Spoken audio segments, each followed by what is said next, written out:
राधे बंधुओं, आपका स्वागत है मेरे चैनल धर्म और ज्ञान में। कुछ दर्शकों ने मुझसे पूछा है कि क्या भगवान की सिद्धियां भी प्राप्त की जा सकती हैं और भगवान शिव की सिद्धि कैसे प्राप्त की जाती हैं।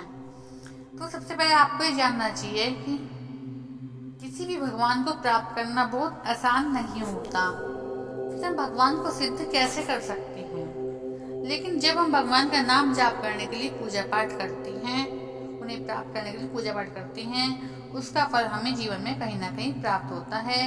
वो हमारे सारे अशुभों को नष्ट करके हमारे जीवन में सकारात्मक ऊर्जा को संचारित करता है और हमारे सारे काम बनने लगते हैं।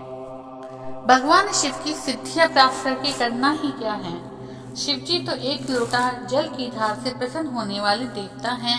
भगवान शिव को जो चीज सबसे ज्यादा प्रिय है वो है सत्य। भगवान शिव सत्यम शिवम सुंदरम हैं। उनके मंदिर में खड़े होकर कभी भी व्यक्ति को झूठ नहीं बोलना चाहिए। सत्य बोलने वाला ही भगवान शिव को जीत सकता है। भगवान शिव हमेशा ध्यान में मग्न रहती हैं, योग मुद्रा में रहती हैं। भगवान शिव को सबसे ज्यादा ध्यान लगाकर जीता जा सकता है। एकांत जगह पर आप समाधि लगा के बैठ जाएं और मन ही मन अपने प्रिय मंत्र का जाप करते रहें। ऐसे भी भगवान शिव की कृपा प्राप्त की जा सकती है। यदि आप किसी मंत्र को ऐसे जपे कि आपको सिद्धि प्राप्त होगी, आपका मकसद ये होगी आपको सिद्धि प्राप्त करनी है, तो ध्यान रखना फिर आपके जीवन की परीक्षा हो जाएगी।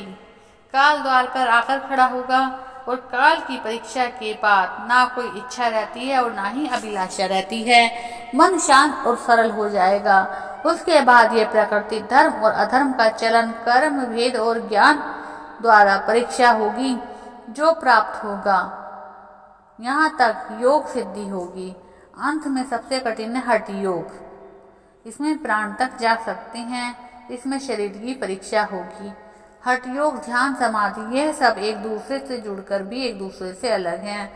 प्राण के साथ किसी प्रकार की छेड़खानी मत करना।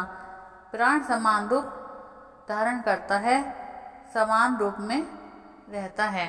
भगवान शिव को प्रसन्न करने के लिए सोमवार के दिन अक्षत, चंदन, धतूरा, दूध, आंख और गंगा जल और बेलपत्र आदि से भगवान शिव का पूजन करो।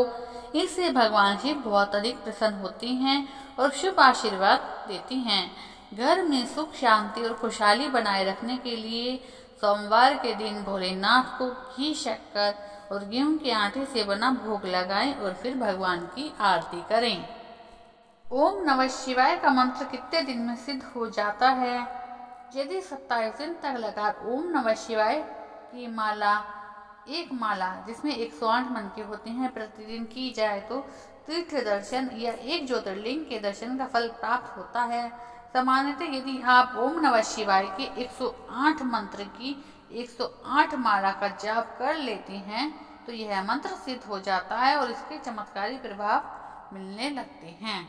ऐसे आप भगवान शिव के मंत्र को सिद्ध कर सकते हैं। बंधु, आपको ये वीडियो अच्छी लगी हो तो उसको लाइक, शेयर, सब्सक्राइब करना ना भूलें और आगे भी शेयर करके सनातन धर्म का प्रचार प्रसार करें। हर हर महादेव। राधे राधे।